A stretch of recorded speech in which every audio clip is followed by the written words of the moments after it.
Another verse from the Nachlas Svi, and that's as follows. The Torah tells us that when there's a whole procedure over here of when the fellow brings the bikurim, the first fruits, to the Kohen in the Beis Hamikdash. So there's a declaration that he says.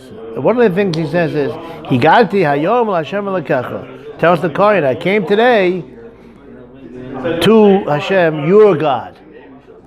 Very simple question. You should say, "L'Hashem Elokeinu," to our God.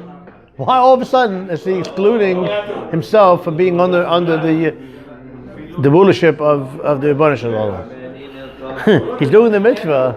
He obviously believes in Hashem. Why is he saying you're a God?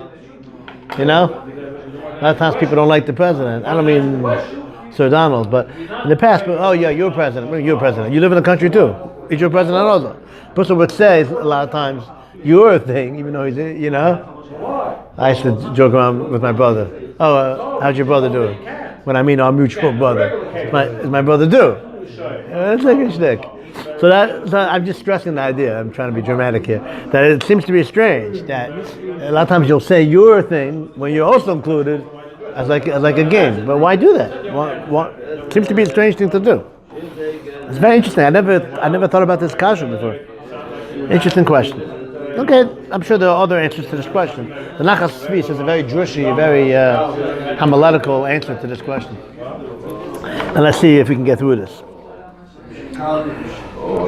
So you have to know the whole idea behind why the Torah tells us this idea about bringing bikurim, bringing the first fruits. So we said this in the previous year, but I think it's worth repeating. The idea of bikurim is that a person shouldn't think that he's the balabas, he's the owner of his field, he's the man. No, once a person brings bikurim, he's realizing to Hashem, he's being maider, he's admitting to Hashem and to himself that God knows everything, everything comes from him, and whatever he gives is only symbolic, because it's not really his to give to God. You can't really give God anything. God owns anything. It's a symbolic gesture, like as if I'm giving you something from me to you, but really God owns everything. The person should also realize that everything, even his panasa, doesn't come from his work, doesn't come from his efforts. Comes, Gemara tells us in Tainus that a person's mazayinus don't come from his chos, they come from the tzaddik hador, they come from the righteous man of the generation. The whole world is, what's the word needs that I'm looking for? Is sustained from the tzaddik chanina.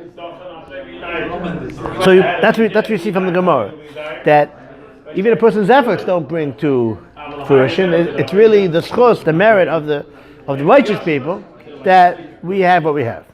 If not for the tzaddik, we wouldn't have anything to eat.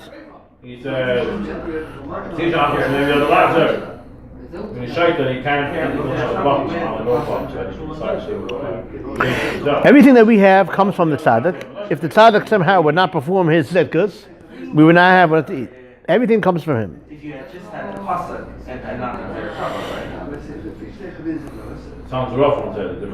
Now, just like when a person brings the bikurim, a person that brings the bikurim, that mere act of bringing the bikurim, that itself is a declaration. The person is showing that he realizes that Hashem owns everything, and he's just symbolically bringing to Hashem the first fruits. So that's the idea that we said before. That's what bikurim is trying to teach you. The idea that Hashem owns everything. Okay, so he's testifying in a way by bringing the bikurim. That itself is a testimony to this concept that Hashem owns everything. Now, that's the idea that even when a person gives to something to Hashem, it's not in his chos that he even has the thing to do the symbolic gesture. Okay, so there's a double. You're a double nothing, not usual Zev, but you're double nothing. First of all, whatever you have, You can't really give Hashem anything because it's not really yours. It's only a symbolic gesture, as if you're giving him something. But then what we're adding now is even what you have to do the symbolic gesture with doesn't even come from you. That came from the tzaddik. So you're double, not really giving Hashem anything. Number one, he owns everything. It's just a symbolic gesture that you're giving him something to show yourself as a lesson that we owe stuff to Hashem.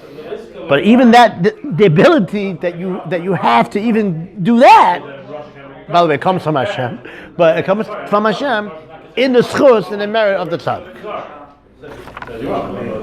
Now, Torah tells us, interesting, when you bring the Bikurim, uvasa el al-kohen, that a person should come to the Kohen. Who's the Kohen? The tzaddik, right? The Kohanim are the teachers of Torah. And you say to him, Higarti hayoim la'Hashem Elokecha. I came today to bring the Bikurim to Hashem, your God. Why does he say your God? The original question. Why doesn't he say our God? By taking himself out of the equation, he's again showing this idea that everything that he gives is not his, because Hashem owns everything. And even the fact that I even have the ability to bring the Bikurim to you comes because of your God, because of the fact that you show godliness in the world. It's not my source. I'm nothing. It's your God. It's the fact that you're a tzaddik. The fact that you are the one that really understands the concept of God. It's an interesting idea, the interesting touch, interesting translation of the words your God, meaning it's only because of your schus, because of your merit, that I even have the ability to even do this symbolic gesture. So again, that's how he learns the psukim. That's how he learns the verses. You come to the Kohen, and that's the idea. The Kohen is the one that's the tzaddik. And you say to him, thank God I have the ability to come to this day to bring the Bikurim. To your God. Why your God? Why not our God? The idea is, again, he's weiter. He's continually showing himself and showing the Kohen and thanking Hashem for the ability to even give the symbolic gesture. Because if not for you, Kohen, I wouldn't even have the ability to even have anything to give as a symbolic gesture to show thanks to Hashem for the whole crop that I have. So by saying to your God, he's again showing this idea that it's only your schus, it's only your merit, the merit of the way you live your life, that I even have the ability even to do this. So maybe that's the lesson of, and you bring it to your God. He's showing the Kohen, showing Hashem also through the Kohen, and I realize that it's not me. First of all, you own everything, and therefore thank you for the opportunity to even bring this as a symbolic gesture. But even the symbolic gesture I can only do because of your God, because of the fact that you brought godliness into the world, the fact that you the Kohen, you the tzaddik, only in your schus can I even be able to do anything. So that's the idea of your God. Not chas v'shalom, not heaven forbid that he's saying that he's not a mammon. Of course he's a mammon. Of course he believes in Hashem. But he believes in Hashem so much that he realizes that's only in the schus and the merit of the great man that he's even able to do anything, even to bring this symbolic gesture.